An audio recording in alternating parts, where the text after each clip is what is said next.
بسم اللہ الرحمن الرحیم۔ ناظرین السلام علیکم، میں ہوں آپ کا میزبان صابر شاکر۔ 25 اکتوبر ہفتے کا دن، تازہ ترین خبریں، اطلاعات اور تبصرے، پاکستان کے حالات و واقعات اور سیاسی صورتحال کا لیتے ہیں جائزہ۔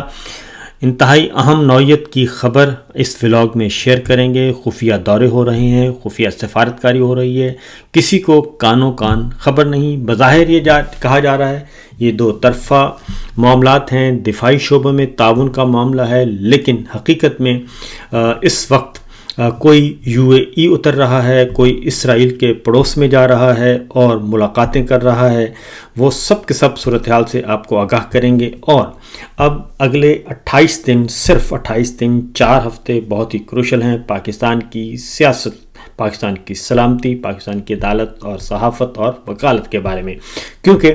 28 نومبر کو فیصلہ ہونا ہے۔ 28 نومبر کو موجودہ army chief general Asim Munir صاحب کے 3 سال مکمل ہو جائیں گے، اور اس سے پہلے فیصلہ کرنا ہے کہ ان کو ایکسٹینشن دینی ہے یا نہیں دینی ہے تو کتنی ہوگی، یا پھر نئے آرمی چیف آئیں گے۔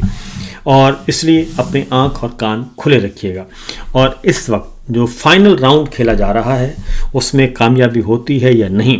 یہ وہی معاملہ ہے۔ جنرل قمر جاوید باجوہ نے جو 9 سال پہلے سلسلہ شروع کیا تھا، اس سلسلے کو اختتام تک پہنچانے کا وقت ہوا چاہتا ہے۔ بظاہر تردید کی جا رہی ہے، بظاہر کہا جا رہا ہے کہ ہمارا ایسا کوئی موڈ نہیں ہے اور ہم اسرائیل کو تسلیم کرنے کے معاملے میں ابھی تک ہم کوئی جلدی نہیں کریں گے، لیکن جو ہمارے پاس اطلاعات ہیں وہ بالکل اس کے برعکس ہیں، اور خفیہ سفارتکاری بہت تیزی سے چل رہی ہے۔ ابھی حال ہی میں مصر میں شرم الشیخ مصر میں شہباز شریف صاحب گئے تھے، اور وہاں پہ ایک امن معاہدہ ہوا تھا۔ وہ سو کالڈ امن معاہدہ ہے کیونکہ ابھی اس کی سیاہی بھی خشک نہیں ہوئی تھی، اور ان پر دستخط کرنے والے سربراہان اپنے وطن واپس نہیں پہنچے تھے کہ اس معاہدے کی دھجیاں بکھیر دی گئیں، اور دوبارہ سے وہی کام شروع ہو گیا جو کہ پچھلے کئی سالوں سے چل رہا ہے، اور کسی قسم کا کوئی سیز فائر نہیں ہوا۔ جی ہاں، بالکل۔ اور جب اپنے قیدی یرغمالی اور قیدی واپس لے لیے گئے، اس کے بعد پھر وہی سلسلہ شروع ہو چکا ہے۔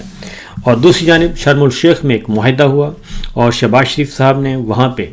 بوٹ پالش کی انتہا کر دی، اور بوٹ پالش بھی اپنوں کی نہیں بلکہ غیروں کی اور صدر ٹرمپ کی، جس کو عالمی ذرائع ابلاغ نے اور عالمی میڈیا نے، عالمی اداروں نے بھی اس کو خوب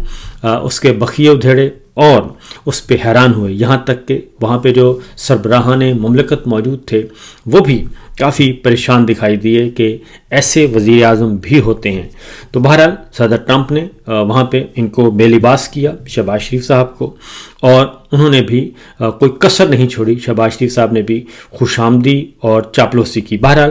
اب اچانک جناب ایک اور وہاں پہ واقعہ ہوا ہے، اور مصر آپ کو معلوم ہے کہ بہت ہی امپورٹنٹ ملک ہے اور اسرائیل کے پڑوسی ملکوں میں شامل ہے، اور سب سے بڑا پڑوسی مسلم ملک ہے مصر۔ اور اس وقت اسرائیل کے ساتھ میں آپ کو بتا دوں کہ ایک اردن کی سرحد ملتی ہے، اس کی پاپولیشن ہے صرف 65 لاکھ، اور شام ملتا ہے جی، اور اس کی سرحد بھی ملتی ہے شام کی، اور وہ کوئی 2.5-3 کروڑ کی آبادی ہے۔ لبنان ملتا ہے، اس کی آبادی بھی بہت کم ہے، اور اسی طریقے سے جو سب سے بڑا ملک ہے وہ ہے مصر، 8 کروڑ 45 لاکھ کی آبادی ہے، کچھ عرصہ پہلے کی بتا رہا ہوں۔ اور مصر میں اسرائیل مخالف حکومت تھی، صدر موسوی منتخب ہو کے آئے تھے، لیکن ان کا حکومت کا تختہ الٹ کے جنرل سیسی آ گئے، اور اس وقت سے لے کے وہاں پہ فوجی حکومت ہے۔ اور مصر جو ہے وہاں سے پرو اسرائیل گورنمنٹ لے کے آئے۔ اس کے بعد شام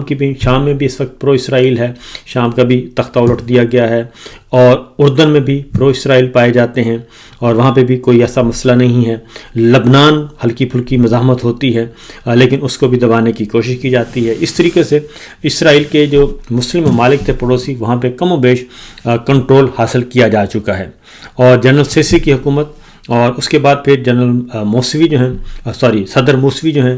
وہ گرفتار کیے گئے، اور دوران حراستی ان کی ڈیتھ ہو گئی تھی، اور پراسرار موت ان کی ہوئی تھی، اور وہ بھی بہت جاندار آدمی تھے، لیکن چونکہ وہ اسرائیل کے مخالف تھے اور اسلامی سلطنت کا احیاء چاہتے تھے اور اسلامی بالادستی چاہتے تھے، مسلمانوں کی بالادستی چاہتے تھے، اس لیے ان کو فارغ کر دیا گیا تھا۔ بہرحال وہاں پہ آج کل پہنچے ہوئے ہیں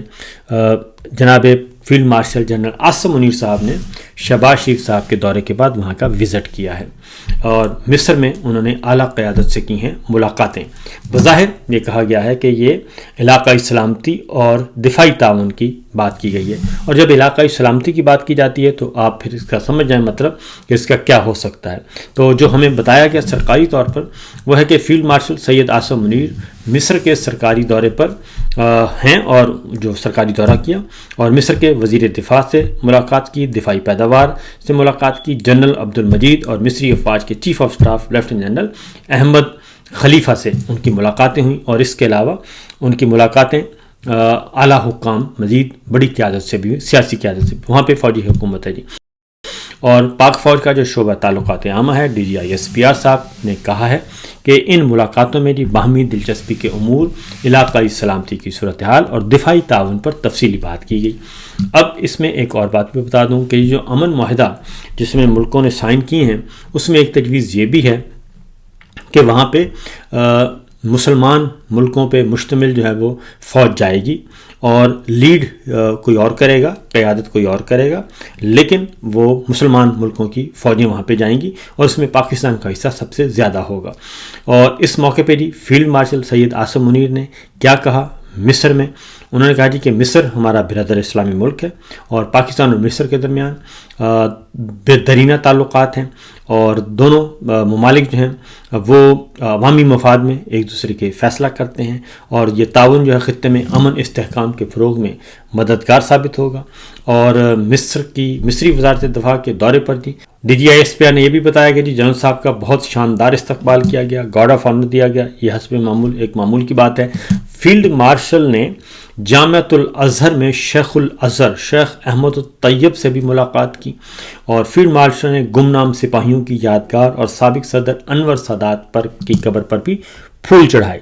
تو یہ تو ہیں سرکاری بیان۔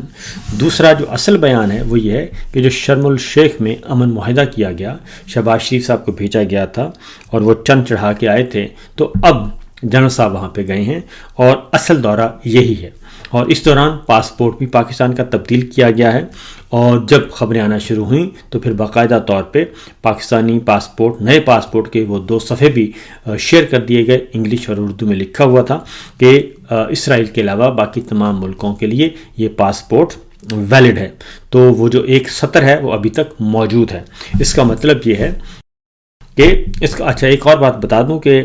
اس سطر کا ہونے یا نہ ہونے سے کوئی فرق نہیں پڑتا، یہ سطر ہوگی بھی تو بھی پاکستانی جو ہیں جو جانا چاہتے ہیں وہ اسرائیل جاتے ہیں، اور پاکستان سے وفود جو ہیں وہ پچھلے چند سالوں میں اور خاص طور پہ رجیم چینج آپریشن کے بعد پاکستان سے وفود ہو کے آ چکے ہیں اسرائیل۔ اور اس کا طریقہ یہ ہوتا ہے کہ آپ کے پاس جو پاسپورٹ ہے پاکستانی پاسپورٹ، وہ اس پہ نہیں، آپ کو ایک ٹریول ڈاکومنٹ دیتے ہیں، یعنی کہ آپ یوں سمجھیں کہ آن لائن ویزا کہہ لیں یا انٹری پرمٹ کہہ لیں، وہ آپ کو مل جاتا ہے۔ وہ آپ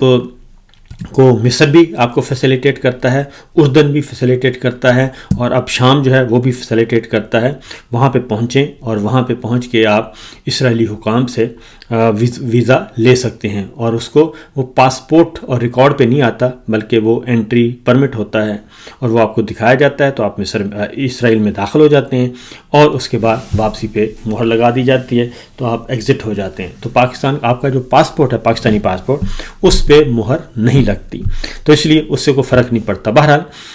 یہ صورتحال اس وقت چل رہی ہے، اور میرا خیال ہے کہ کیونکہ صرف 28 دن باقی ہیں، اور ایک بات ذہن میں رکھیے گا کہ صدر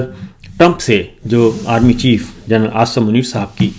ملاقات ہوئی تھی، لنچ سے شروع ہوئی تھی، اس لنچ میں بھی جو سب سے امپورٹنٹ ایشو تھا وہ یہی تھا، اور صدر ٹرمپ واضح طور پر یہ کہہ چکے ہیں کہ 4 اور ممالک، بڑے ممالک سعودی عرب سمیت ابراہم اکارڈ یعنی کہ اسرائیل کو تسلیم کرنے والے ہیں، اور جب سعودی عرب تسلیم کر لے گا تو پھر پاکستان اور پھر کوئی اور ملک جو ہے وہ پیچھے نہیں رہے گا۔ یہ معاملات بیک ڈور چینل پہ چل رہے ہیں، اور یہ واحد پالیسی ہے کہ خاص طور پہ اگر ہم پاکستان میں آ کے دیکھیں تو پاکستان میں بھی تیزی سے جو صورتحال ہے وہ نظر آ رہی ہے، اور خاص طور پہ ٹی ایل پی کا جو پہلے اس کو نکالنا، پہلے اس پہ تشدد کرنا، اس کے بعد ان کو مشتعل کرنا، پھر ان کو نکالنا، پھر ان کو مرید کے لانا، اور وہاں پہ پھر آپریشن کرنا، اور اب ان کی قیادت جو ہے وہ بھی اس وقت ان کے بارے میں کچھ پتہ نہیں ہے کہ وہ کس اتھارٹی کے پاس ہے، اور اس کے بارے میں جو شکوک و شبہات آ رہے ہیں وہ کافی خطرناک ہیں۔ تو بہرحال دیکھتے ہیں، تو اس لیے پاکستان میں مکمل طور پر پابندی ہے، کسی قسم کی آپ ایکٹیویٹی نہیں کر سکتے ریگارڈنگ اسرائیل، تو لہٰذا یہ ایک اپنی جگہ پہ حقیقت ہے۔ تو دیکھتے ہیں کہ اب صدر ٹرمپ نے جو کہا ہوا ہے، اور جو ہمارے پاس اطلاعات ہیں وہ 15 نومبر سے پہلے یا 20 نومبر سے پہلے اسرائیل کے بارے میں بھی کوئی حتمی رائے اختیار کرنی ہے، کیونکہ سعودی عرب کا بھی وزٹ جو ہے وہ بھی ایک پینڈنگ ہے، اور وہ وزٹ بھی پاکستان کے جناب اردلی سرکار جو ہیں وہ بھی، اور آرمی چیف عاصم منیر صاحب نے بھی ایک وزٹ کرنا ہے سعودی عرب کا بھی۔ تو آئی تھنک مصر سے واپسی پہ کچھ معاملات جب دیکھیں گے تو اس کے بعد اگلا یہ معاملہ طے کیا جائے گا۔ اگلی خبر ہے جناب ایک اور، وہ ہے فوجی جرنیل جو ہیں ان کے برا وقت آیا ہوا ہے، اور بنگلہ دیش سے سلسلہ شروع ہوا ہے۔ بنگلہ دیش کی ایک عدالت نے 15 اعلیٰ فوجی افسران کو جبری گمشدگیوں اور 2024 کے عوامی انقلاب کے دوران ہونے والے مظالم کے الزام میں قید کی سزا سنا دی ہے، اور رپورٹس کے مطابق یہ پہلی بار ہوا ہے کہ بنگلہ دیش میں جبری گمشدگیوں کے لیے باضابطہ الزامات عائد کیے گئے، اور پہلی بار اتنی تعداد میں اعلیٰ فوجی حکام کو شہری مقدمے کا سامنا کرنا پڑا۔ 5 جرنیلوں سمیت افسران پر الزام تھا کہ انہوں نے سابق وزیر اعظم حسینہ واجد کے دور میں خفیہ غیر قانونی حراستی مراکز قائم کر رکھے تھے، اور اقوام متحدہ کے مطابق جولائی اور اگست 2024 کے درمیان ہونے والی جھڑپوں میں 1400 لوگوں تک کو ہلاک کیا گیا بنگلہ دیش میں، اور جو ان کی حکومت کا تختہ الٹنے کے لیے اور ان کی حکومت کو ہٹانے کے لیے جو مظاہرے ہوئے تھے، جبکہ سیکورٹی فورسز نے حکومت مخالف مظاہروں کو کچلنے کی کوشش کی۔ اور اقوام متحدہ کے انسانی حقوق کے سربراہ وولکر ترک نے ایک بیان میں کہا کہ عدالتی عمل احتساب کی جانب ایک اہم قدم ہے، اور یہ متاثرین اور ان کے خاندان کے لیے ایک اہم لمحہ ہے۔ حسینہ واجد کی حکمرانی کے دوران ریپڈ ایکشن بٹالین فورسز متعدد ہلاکتوں کی ذمہ دار قرار پائی، اور اس تنظیم پر 2021 میں امریکہ نے پابندی بھی عائد کر رکھی تھی۔ تاہم دوسری جانب وکیل دفاع سرور حسین نے افسران پر لگائے گئے الزامات مسترد کر دیے تھے، لیکن عدالت نے وہ الزامات درست کیے، اور اس کے ذریعے سے یہ سارے کا معاملہ ہوا۔ تو پاکستان میں بھی یہی سچویشن ہے، یہی صورتحال ہے کہ پاکستان میں بھی لاپتہ افراد، جبری گمشدگیوں کا معاملہ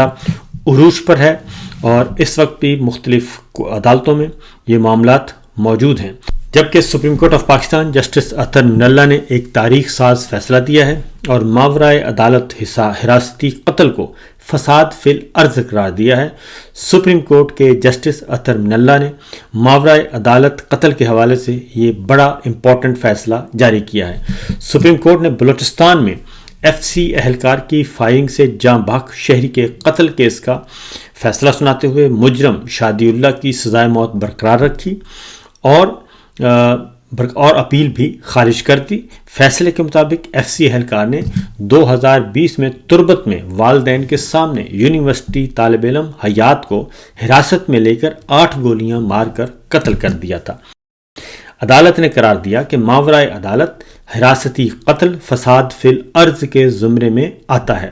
اور ایسے جرم پر کسی نرمی یا ہمدردی کی گنجائش نہیں ہے۔ فیصلے میں یہ بھی کہا گیا ہے کہ قانون نافذ کرنے والا اہلکار جب شہری کا قاتل بن جائے تو سب سے سخت سزا لازم ہے۔ ایف سی کی ذمہ داری عوام کا تحفظ ہے، نہ کہ ان پر گولیاں چلانا۔ عدالت نے مجرم کے اس موقف کو مسترد کر دیا کہ دھماکے میں ساتھیوں کے زخمی ہونے پر اسے غصہ آیا، اور کہا کہ والدین کی دہائیاں سننے کے بعد باوجود والدین کی دعائیاں سننے کے باوجود فائرنگ جاری رکھنا اور بزدلانہ، بہیمانہ اور عوامی ضمیر کو جھنجھوڑنے والا عمل ہے۔ یہ جسٹس اطہر من اللہ صاحب نے لکھا ہے، اور انہوں نے کہا ہے کہ ایسے مجرم معاشرے اور اداروں دونوں کے لیے خطرہ ہوتے ہیں، اور ماورائے عدالت قتل آئینی اور بنیادی حقوق کی سنگین خلاف ورزی ہے۔ اگر اس سپریم کورٹ کے فیصلے کو دیکھیں تو یہ ایک شاہکار فیصلہ ہے، اور رجیم چینج آپریشن کے بعد اور خاص طور پہ پچھلے 3 سالوں میں جو کچھ پاکستان میں ہوا، اور 3 قتل عام ہو چکے ہیں۔ ایک 9 مئی فالس فلیگ آپریشن ہوا، 26 نومبر بلو ایریا اسلام آباد میں خونی کھیل کھیلا گیا، اور اس کے بعد آزاد کشمیر میں یہ ہوا، اور اب مرید کے میں ہوا ہے۔ اور پھر دوسری جانب پنجاب میں CCD کے نام پہ ایک کرائم کنٹرول ڈپارٹمنٹ بنایا ہوا ہے، اور اس کے امبریلا کے نیچے 500 پولیس مقابلوں میں مبینہ طور پر 670 شہری جو ہیں وہ ہلاک ہو چکے ہیں، اور ان میں سے یہ سپریم کورٹ ہے، یہ فیصلہ ہے، یہ بڑا واضح طور پر کہہ رہا ہے کہ ماورائے عدالت قتل کا کوئی تصور نہیں، اور یہ فساد فی الارض اور بنیادی انسانی حقوق کی خلاف ورزی کے زمرے میں آتا ہے۔ تو دیکھیے کیا ہوتا ہے جناب۔ اجازت دیجیے، اللہ حافظ۔